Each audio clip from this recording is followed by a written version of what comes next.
I guess I would have to call myself the accidental activist.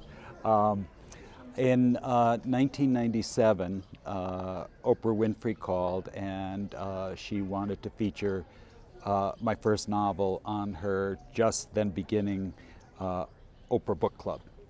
And I had been working for about 5 or 6 years on my second novel, and when that came out a year later, I got another call from Oprah. So it's sort of like, I felt a little bit like the deer in the headlights, because suddenly, people would take notice of these books that I had written, and I had to sort of learn how to manage it. But I also felt a little bit puzzled why so many great writers out there, so many wonderful books, why had this fallen to me? And I still can't answer that, but I knew that I wanted to give back, and so I began, writing bigger checks to, causes that I had already supported, but the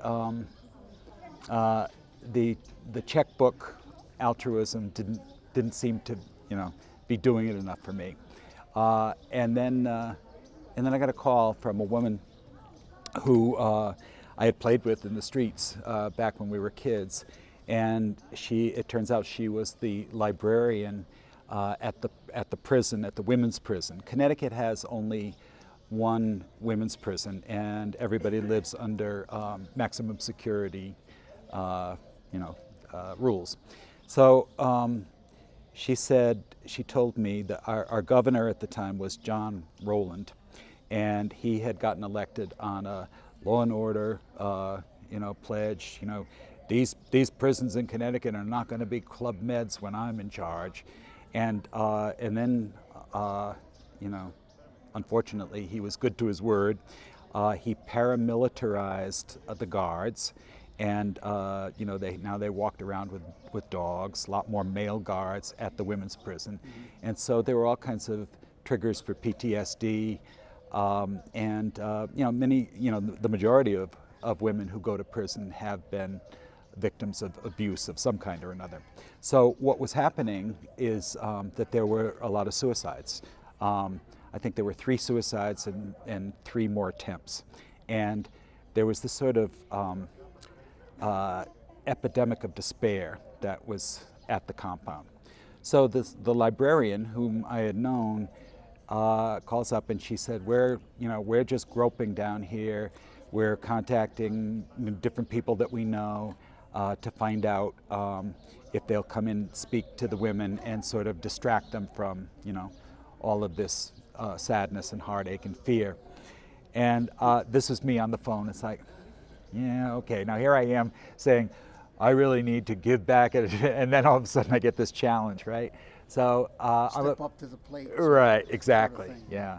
And I'm a procrastinator, and I had some travel, so I said, okay, I'll come in the summertime. And she said, could you do a 90-minute presentation, and whoever is interested can sign up for it.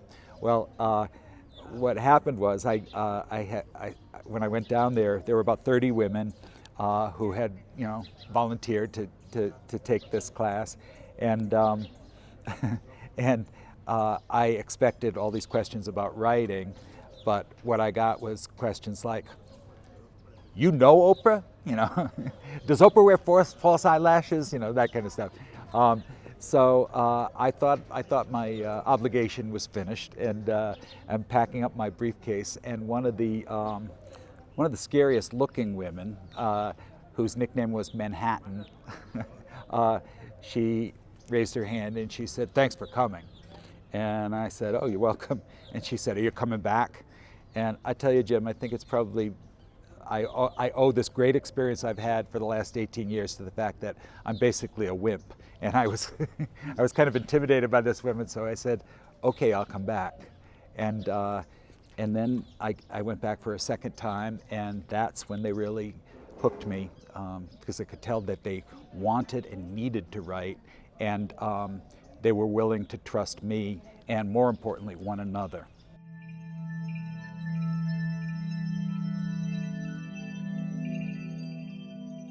Exactly, yeah. You know, I grew up in the, I came of age in the 60s. So, you know, Hey, I hear you, brother. So, you know, I did the protesting and all that kind of stuff, striking at the university and that kind of stuff. So, you know, I sort of had that in me, but it had sort of gone to sleep for quite a while.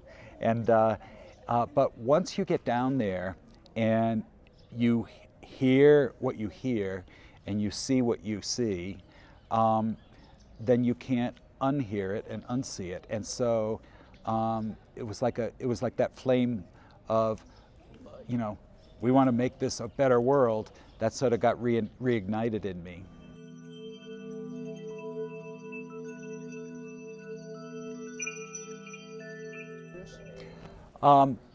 There have been, when I think about it, I guess probably a couple of instances of that.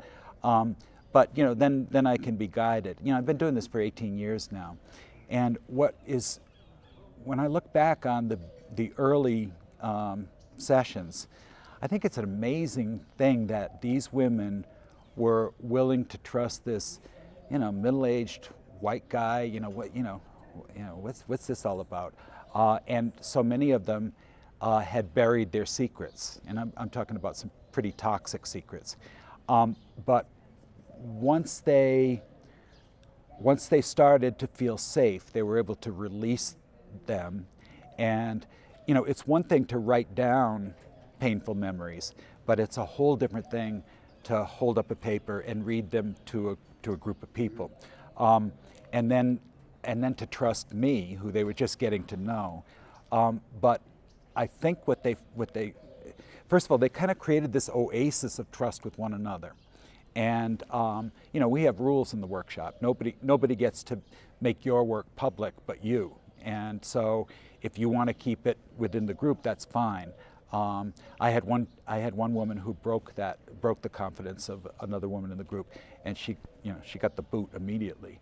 But you know, what happens is, let's say that, and this, you know, this comes up over and over again, where my stepbrother or my father or my grandfather, you know, incested me when I was 8, or serially incested me from 8 to 11, something like that. When they read that, sometimes in tears, or actually more tears come when they give it to me and I read it to the group. But what happens is that when you release those toxic secrets that have been inside of you for so long, it's sort of like taking a backpack full of rocks off of you're unburdened a bit. And then when you hear somebody else in the group say, the same thing happened to me, or thank you for being brave enough. I mean, they're wonderful critics of one another's writing, but they're also generous in spirit with one another. And the best days are the days when I can shut my mouth and let them, you know, sort of be in charge of the dynamic. I've taken the circuitous around to your. It's been very informative so far. So stay with it now. But I mean, you know, I've been a teacher all my adult life. I was you know, I used to play school teacher when I was a kid. You know, I taught high school kids for 25 years. I taught you know, university students in creative writing.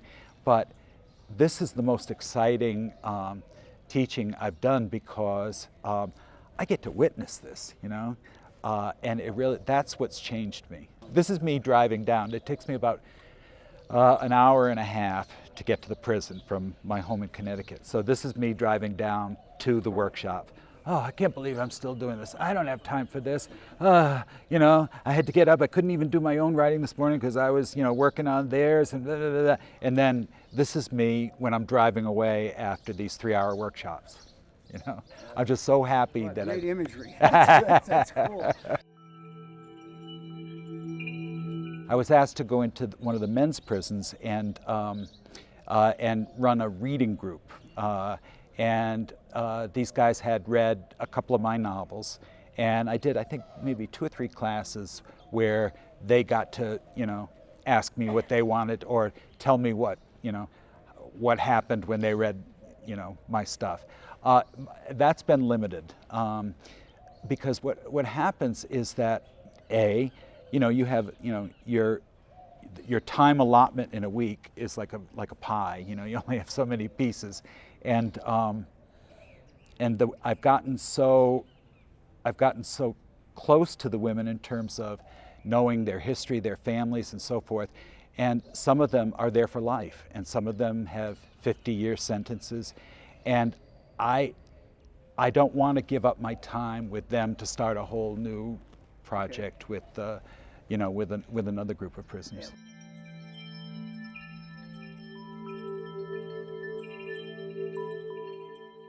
Maybe with the guys, and this is a much more limited experience that I've had, but I think the guys are a little bit more guarded at first, but it's sort of like the floodgates open up pretty quickly in terms of telling you what happened to them when they were kids. And I'm not interested in any of the prisoners that I work with. I'm not interested in what they did to get there. If they want to volunteer that, if they want to write about it, that's cool. But my feeling is that the justice system has already judged them and has already said what their punishment is. I don't need to do that. I don't need to make my own judgment. And so I try to remain open. And maybe that's why, I don't give a speech that I'm doing that or anything, but maybe that's what comes through, that that I see them as people, not just a conviction. I did have one challenge that I can remember, and that was that a woman started in our class who had committed a pretty notorious crime in terms of media coverage, and it was a terrible thing that had happened. A child had been murdered. She was involved with the child's father and was trying to scare off the child's mother so that he would leave his wife and go with her. And I don't know, she flipped out or something. But anyway, a little boy was killed. And one thing I found is that when you're dealing with women who commit crimes like this, they're also judged for committing crimes against motherhood, and so the penalties are very severe. She's in there for life. She doesn't get out. She went into prison when she was 23, and so when she walked into the classroom, I did know all about her, but all I had was the sensationalized, versions that I had read in the newspaper and seen on TV. And that was challenging for me, So here I'm working with somebody who had, taken the life of a child. But she just, the person who had done that was not the person that I was working with. And, that took time for me to sort of put that aside. And she has been one of the best students, best writers, kindest with the other women. She coaches writing. She's almost like a teacher's aide for me at this point. And now she and I have been working together for about 12, 13 years.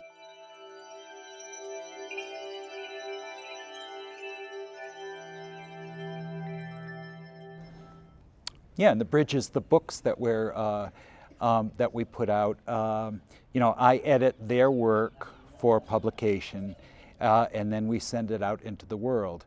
Now, the woman that I've been talking about, I read a piece of hers in my keynote a couple of nights ago, where she talks about the challenges of living a worthwhile life when you know that you're never going to get out.